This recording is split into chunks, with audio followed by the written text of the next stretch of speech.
Gimando na sa National IATF ang pagpasarado sa tanang sementeryo sa nasod sugod Biyernes sa sunod semana, October 29. Busa nangandam na mga sementeryo sa Northern Mindanao. Atong sa ang detalye ni ini sa live report ni Cyril Chavez. Cyril.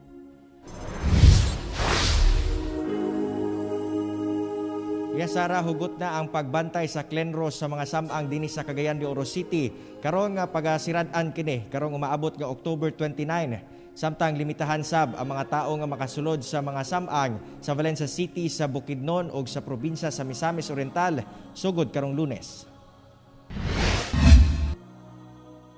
Nagpagawas na og executive order ang Cagayan de Oro City LGU nga naglangkob sa guidelines una manirado ang mga sementeryo sa syudad sugod October 29 kutob November 2 subay sa mando sa IATF. Lakip dinhi ang pagbawal sa sobra na pulo ka banay sa minatay nga moduaw. Kinahanglan naka face mask, adunay QR code ug dili mo lampas sa 20 minutos ang pagbisita sa pansyon. Busa ang mga personal sa Clenros sa Bulunsuri Cemetery nakabantay na sa entrada sa sementeryo aron sutaon ang mga tawo nga gapanulod. Sugod karong adlaw mas gihugta na sa Clenro ang pagbantay sa mga samang sa syudad ug matod nila ginabawal gayod ang pagsalo-salo susama sa naandan kaniadto.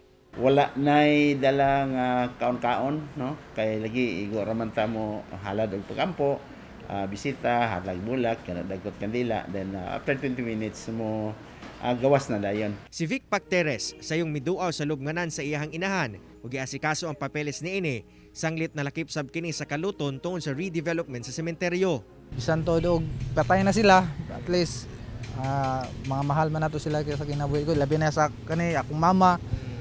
Nas dako gigayo ko na bata pa ko namatay akong mama, mga 13 years old. Maragkuan kay sa imong kuan ba nga sing-kasing niya. Busa awag sa Clenro ngadto sa mga Cagayanon nga sayo nga moduaw sa ilang mga minatay ug di na paabuton ang adlaw una isirado ang mga sementeryo aron dili magpunsisok. Sa Valencia City sa Bukidnon, subay sa Executive Order 329, isirado tanang sementeryo sa syudad sugod October 29 hangtod November 2. Busa sugod Lunes October 25, ipatuma na ang 50% maximum capacity alang sa mga buot mo bisita sa ilang mga mipanaw nga mahal sa kinabuhi sa sementeryo.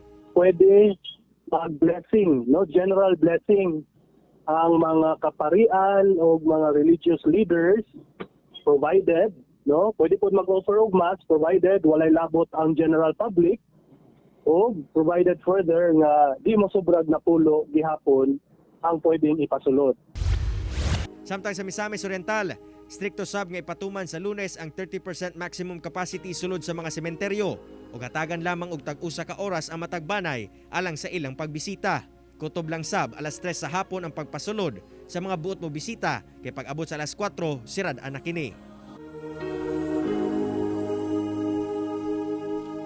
Sara, dugang pahibalo sa Clenro ngadto sa mga Cagayanon nga mamahimong abli na lamang ang mga sementeryo sa syudad sugod alas 6 sa buntag hangtod alas 5 sa hapon.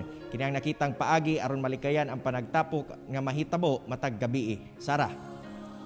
Okay, dagang salamat, Cyril Chavez.